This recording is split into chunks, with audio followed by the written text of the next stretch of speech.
The war Wall Street bought. America's $2 billion secret. What if I told you that America didn't enter World War I because of sinking ships, or angry telegrams, or even dead civilians? What if the real reason was sitting in a vault on Wall Street? $2 billion. That's how much American bankers had gambled on one side winning before a single U.S. soldier ever stepped foot in Europe. And when that bet started going bad, well, suddenly America discovered it had a very good reason to join the fight. Welcome to Monetary Archaeologist, where we dig up the money trails that history textbooks conveniently bury. Today, we're uncovering the financial conspiracy hiding in plain sight, the one that turned World War I from Europe's problem into America's most profitable investment. By the time we're done, you'll never look at war the same way again. Let's dig. Picture this. It's August 1914. Europe just exploded into the most violent conflict the world has ever seen. Empires are mobilizing millions of soldiers. Cities are burning. And across the Atlantic Ocean, President Woodrow Wilson stands before the American people with a simple message. This isn't our fight.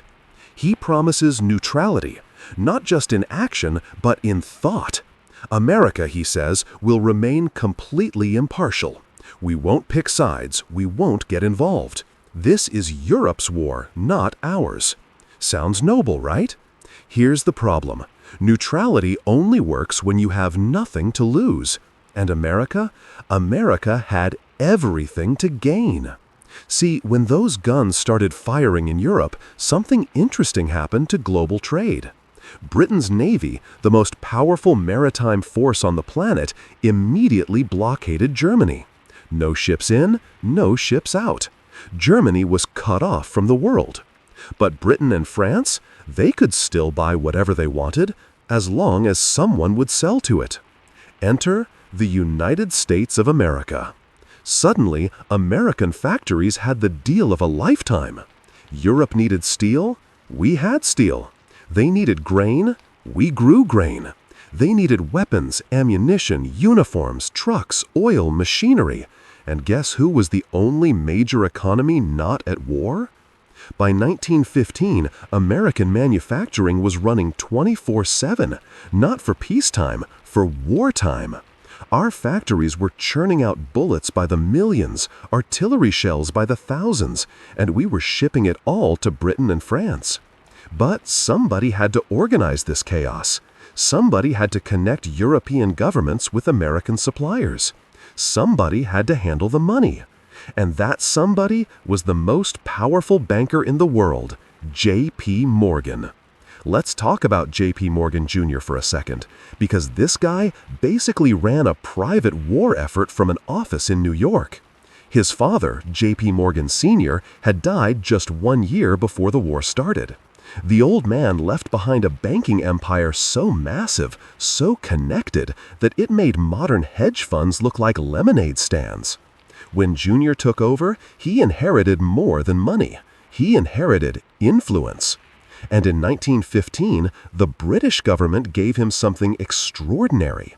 They made J.P. Morgan and Company the official purchasing agent for the entire British war effort in America. Think about what that means. Every gun Britain bought, Morgan handled it. Every tank, every uniform, every can of food, Morgan's firm took a cut. France signed a similar deal shortly after. Morgan wasn't just financing the war, he was coordinating it. His company operated like a private military logistics corporation, except it was perfectly legal and wildly profitable. Morgan's cut on every transaction added up fast.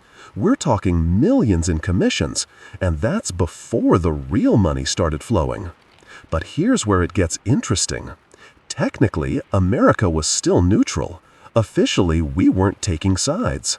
But when one side is buying billions of dollars of weapons from your factories and the other side is locked behind a naval blockade and can't buy anything, well, neutrality becomes a fairy tale. The U.S. economy didn't just lean toward the Allies, it became part of the Allied war machine. And then the Allies ran out of cash. Here's something they don't teach you in school. By late 1915, Britain, the richest empire on earth, was broke. We're not talking about a budget problem. We're talking about an empire that had been financing a global war for over a year, buying weapons, paying soldiers, feeding armies, and running out of gold. Actual gold. Britain started shipping its gold reserves to New York by the ton. There are black and white photos from this era showing armed guards escorting crates of gold bullion through the streets of Manhattan. The treasury of an empire literally crossing the ocean to pay for bullets. But even that wasn't enough. By the end of 1915, the gold was almost gone. Britain had a choice: stop fighting or start borrowing. So they went to Morgan. And Morgan had a solution. In 1915, he arranged the largest loan in human history up to that point, $500 million, backed by a consortium of Wall Street banks. For context, the entire U.S. federal budget that year was barely over $1 billion. This was half the federal budget, loaned out by private bankers to a foreign government at war. But it didn't stop there. Over the next 2 years, those loans grew and grew. By early 1917, American banks had loaned over $2 billion to Britain and France. $2 billion. Now, here's the kicker. If the Allies lost the war, that money was gone, vanished. Britain and France would collapse, their governments would fall, and those debts would never be repaid. Wall Street, and by extension, the entire American economy, was now financially tied to one outcome. The Allies had to win. If they didn't, the U.S. faced economic catastrophe. President Wilson knew. His Treasury Secretary knew. Every economist, every congressman, every financial advisor in Washington could see it written in the ledgers. America's neutrality was a lie. We had already chosen a side, not with soldiers, but with money. But the American public? They wanted nothing to do with Europe's war. This wasn't our fight. We'd already been through the Civil War. Families were still healing. The idea of sending American boys to die in French mud was deeply unpopular. Wilson had even won re-election in 1916 on the slogan, "He kept us out of war." So what do you do when your economy is all in on one side winning, but your voters want to stay out? You wait for the right moment. And you get creative with the money. By the end of 1916, Congress started asking uncomfortable questions. Why were private banks loaning billions to foreign governments? Were we being dragged into war by bankers? So Morgan adapted. He started hiding the loans, moving money through American exporters, burying credit lines inside trade contracts, using intermediaries in Canada and South America to disguise the flow. It worked for a while. But by early 1917, the whole system was collapsing.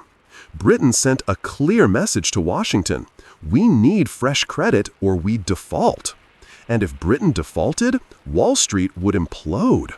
Morgan, National City Bank, and a dozen other institutions stood to lose everything.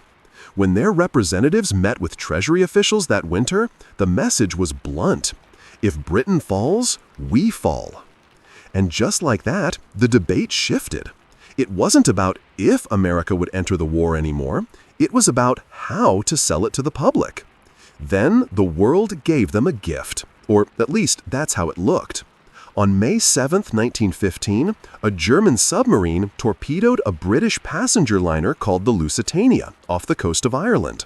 The ship sank in 18 minutes.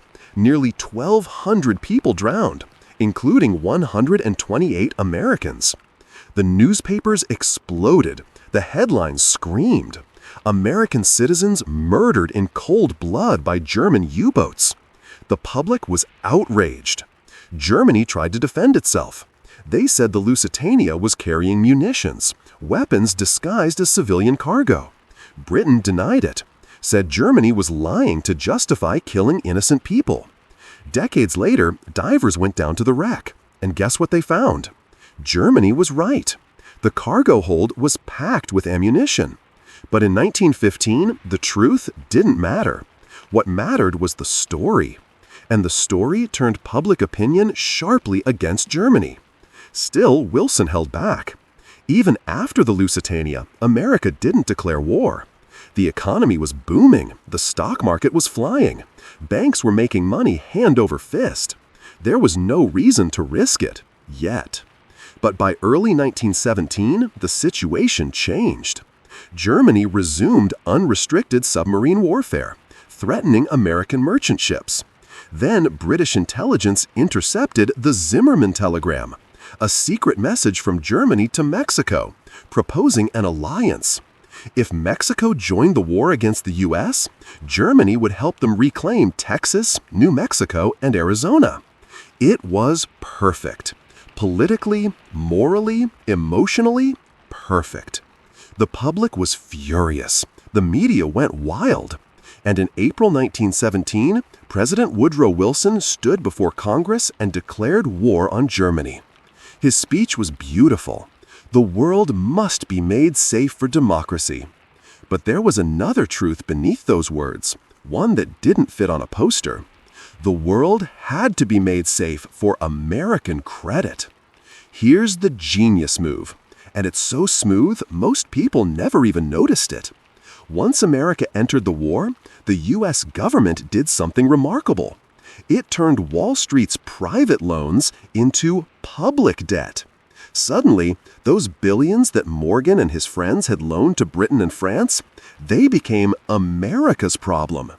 The government launched the Liberty Bond campaigns, patriotic drives urging everyday citizens to buy government bonds and support our troops. Posters everywhere, rallies, celebrities endorsing them. It was painted as the ultimate act of patriotism. But here's what was really happening. The bonds raised money that the U.S. government then loaned to the Allies, who used it to pay back Wall Street. The financial risk had been quietly nationalized, transferred from the bankers' balance sheets to the taxpayers' shoulders. Wall Street got bailed out, and it was wrapped in an American flag. Over the course of the war, the U.S. raised over $20 billion through Liberty Bonds, 10 times the original private loans. Ordinary Americans, thinking they were funding the troops, were actually covering the bets that bankers made years earlier. And it worked flawlessly. The war economy exploded. Factories hired millions. Corporate profits skyrocketed. Farmers, manufacturers, steel producers, everyone was making money. America's GDP doubled during the war. And when the guns finally stopped in 1918, the United States emerged as something it had never been before, the world's largest creditor nation. Britain, the financial center of the world for over a century, was drowning in debt. France, Italy, Russia, all of them owed billions to America. The old European empires that once controlled global finance were now dependent on loans from New York. For the first time in history, the center of financial power shifted across the Atlantic. London had been the world's banker. Now, Wall Street was. And with that shift came something else: influence. Debt isn't just money owed, it's leverage, it's control. When nations owe you billions, you don't just collect interest, you shape their policies, you influence their decisions. America didn't conquer Europe with armies, it inherited Europe with loans. This was the beginning of the American century, not because of ideals, but because of interest rates. Now, there's one more player in this story we need to talk about, because it's the one that makes all of this possible, even today: the Federal Reserve. Most people think the Fed has always existed, like it's just part of the furniture of American government. But it was created in 1913, just 1 year before World War I started. And that timing? Not a coincidence. The Panic of 1907 had exposed a dangerous truth. America's financial system was chaos. When the markets crashed, there was no central authority to step in. It was J.P. Morgan Sr., one private citizen, who coordinated a rescue using his own fortune and influence. Think about that. The stability of the entire U.S. economy depended on one man's wealth. The Federal Reserve was created to fix that problem, to act as a lender of last resort, control interest rates, stabilize the currency. But it also did something else. It centralized power. It turned money into policy, banking into governance. And during World War I, the Fed's real purpose became crystal clear.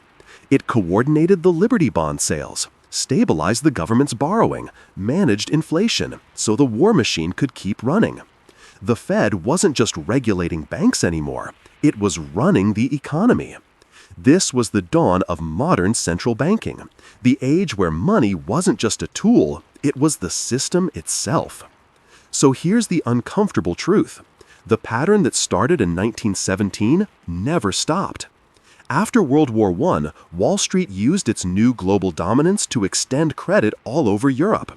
Those loans fueled the Roaring '20s, but they also built a house of cards. When the Great Depression hit in 1929, those debts collapsed, dragging the world into economic disaster. And when World War II broke out, the exact same pattern repeated. American banks financed the Allies. The government absorbed the risk. The dollar came out stronger, and the U.S. emerged as a superpower, not because of military might alone, but because it controlled the money. This is the blueprint of modern empire. Finance both sides when possible. Pick a winner when necessary. Nationalize the risk. Privatize the profit. Use debt as leverage. Wars aren't fought for territory anymore. They're fought for liquidity, for control of currencies, markets, trade routes. Every conflict since 1917 follows this pattern. Every intervention, every sanction, every regime change. We don't invade countries anymore. We debt trap them. So let me ask you this. Did America enter World War I to save democracy or to save its bankers? Most historians will tell you it's complicated, that there were multiple factors, that we can't reduce it to one simple cause. And they're right, it is complicated. But follow the money, and the story gets a lot simpler. By April 1917, the U.S. economy's survival was inseparable from an Allied victory. If Germany won, Britain and France would collapse, Wall Street would lose billions, American banks would fail, the economy would crater. Neutrality wasn't just impractical, it was financial suicide. War, on the other hand, meant liquidity. It meant stabilization. It meant profits. Does that mean evil bankers in a smoke-filled room decided to send millions of men to die for profit? No. The system had already made the decision for them. Once the loans were made, once the economy was entangled, once the money was on the table, there was only one path forward. The ideals, the speeches, the moral justifications, those came after the financial reality was already locked in. Wilson could sincerely believe he was fighting for democracy, and Wall Street could sincerely believe they were saving civilization, because in their minds, the economy was civilization. If the system collapses, everything collapses. So saving the banks wasn't greed, it was survival. That's how empires justify themselves, not with lies, but with balance sheets. Here's what they don't teach you in history class. Wars aren't caused by ideas. They're funded by interests and justified by ideas. The flags change, the speeches change, the enemies change. But the ledgers always win. 100 years ago, the United States learned that the battlefield of modern power isn't land, it's liquidity. And that lesson has shaped every conflict, every intervention, every financial crisis since. Today, we live in the world that Wall Street and World War I built, a world where central banks control economies, debt is a weapon, wars are investments, and money doesn't follow power, money is power. So the next time you hear about a conflict overseas, or sanctions on a foreign country, or a humanitarian intervention, ask yourself, who's holding the debt? Because that's who's really in charge. If this changed how you see history, hit that subscribe button. I'm the monetary archaeologist, and we're just getting started digging up the secrets buried in the money trail. Next time, how the Great Depression was engineered, and why the crash of 1929 made some people very rich. Stay curious, follow the money, and I'll see you in the next excavation. Subscribe to Monetary Archaeologist. Like if this blew your mind. Comment, what money trail should we dig up next?